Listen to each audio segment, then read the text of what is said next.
When an engineered radiopharmaceutical infiltrates a solid tumor, success depends entirely on the physics of the payload. We're looking at a single gold nanoparticle within a dense tumor matrix, initiating three distinct physical phenomena simultaneously. This is the operational definition of Theranostics, the strict unification of diagnostic imaging and localized radiotherapy within a single functional vehicle. The vehicle here is the Gold 198. By embedding the radioisotope directly into the core of the structure, the exact same atom serves as both the active warhead designed to destroy the tissue and the tracking beacon used to find it. A single decay event from Gold 198 yields a triple-emission profile, a physical blast of beta radiation, a localized cellular sterilizer in the form of Auger electrons, and a highly penetrating gamma ray for systemic pharmacokinetic mapping. But relying on this specific isotope introduces an immediate biological complication. As Gold 198 undergoes nuclear decay, it strictly transmutes into Mercury 198. Mercury is a severe neurotoxin. Designing a treatment that intentionally synthesizes a highly toxic heavy metal directly inside human tissue contradicts the most basic principles of pharmacology. To understand why Gold 198 functions as a viable theranostic bullet, we must deconstruct its nuclear physics and mathematically resolve the toxicity of its decay products. The isotope itself does not occur in nature. It is produced in a nuclear reactor through the thermal neutron activation of stable Gold 197. Bombarding the stable gold target with a high-energy neutron flux yields the radioactive isotope we need. Once activated, Gold 198 decays via beta emission to stable Mercury 198, operating on a highly specific half-life of 2.697 days. The primary therapeutic value of this decay lies in its dominant statistical branch. In 98.6% of all decay events, the nucleus ejects a beta particle with a maximum energy of 0.96 mega-electron-volts. This high-energy electron provides what radiation oncologists call the crossfire effect. Instead of only damaging the exact cell it touches, a single point source irradiates a measurable volumetric area around it. This diagram illustrates the physical limits of that radiation.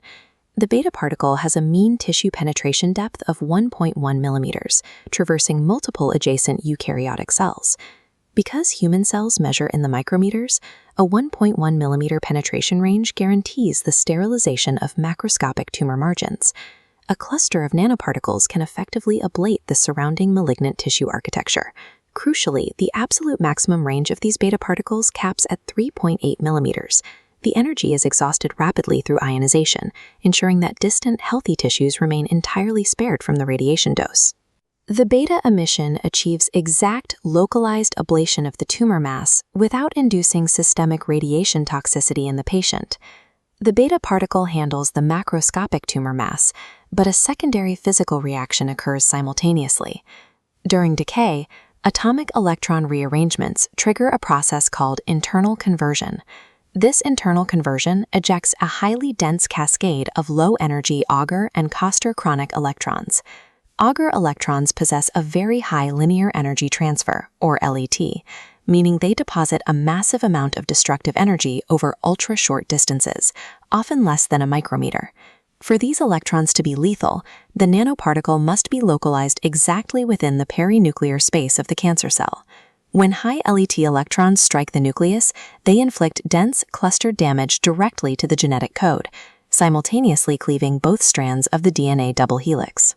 These complex double-strand breaks completely overwhelm the cell's enzymatic repair pathways. Unable to fix the severe structural damage, the cancer cell is forced into programmed cell death, or apoptosis. While the beta and Auger emissions destroy the tumor, 95.6% of these exact same decay events also produce a monoenergetic 412 kiloelectron-volt gamma photon. Because gamma radiation is highly penetrating, this photon easily escapes the body, enabling real-time, non-invasive mapping of the nanoparticle's exact systemic location. Clinicians have utilized gamma-emitting isotopes for diagnostic mapping since the early days of nuclear medicine. using external detectors to capture the escaping photons and build an internal map of the body. Because 412 keV is a relatively high energy level, modern SPECT imaging requires the use of medium to high energy collimators. This physical lead shielding prevents the high-energy photons from penetrating the camera septa, ensuring sharp image resolution. A single gold-198 atom operates on 3 physical scales at once: subcellular sterilization via Auger electrons, macroscopic ablation via beta particles, and systemic reporting via gamma rays. Yet the biological paradox remains. Every atom of gold-198 that completes this theranostic process leaves behind an atom of mercury-198. The first physical defense against heavy metal toxicity is mass. A typical therapeutic dosage of radioactive gold ranges from 37 to 1480 megabecquerels of activity. This stoichiometric equation shows how high specific activity translates to physical matter. An aggressive dose of 1,480 megabecquerels yields exactly 1.64 micrograms of stable mercury-198.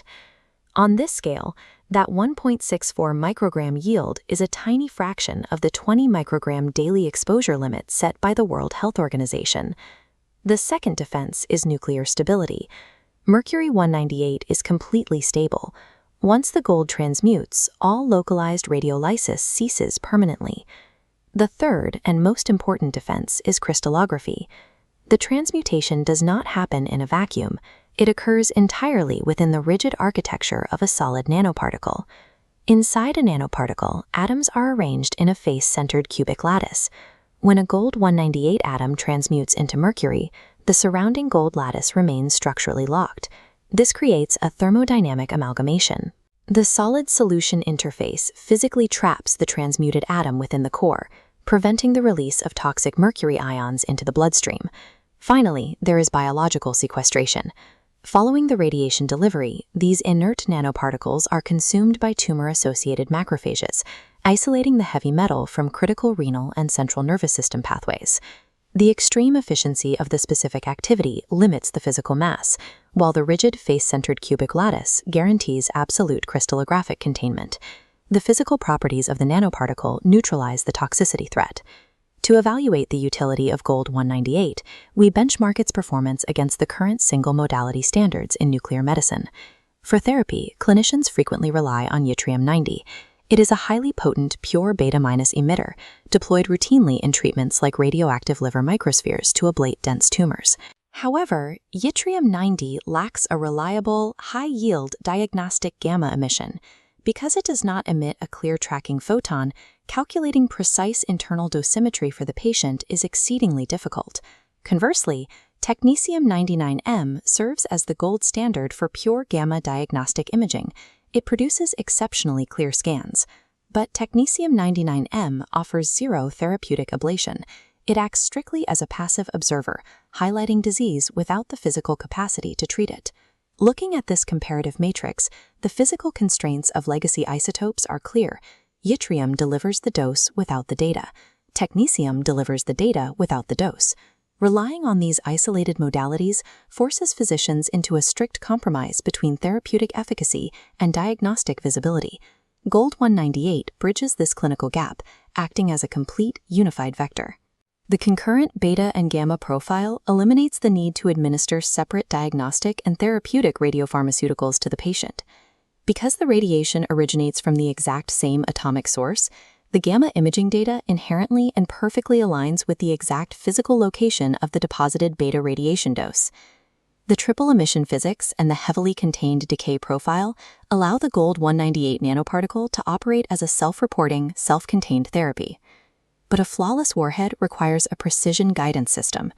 In the next episode, we will examine the biomolecular engineering required to actively navigate human vasculature, allowing these nanoparticles to hunt and penetrate aggressive tumors.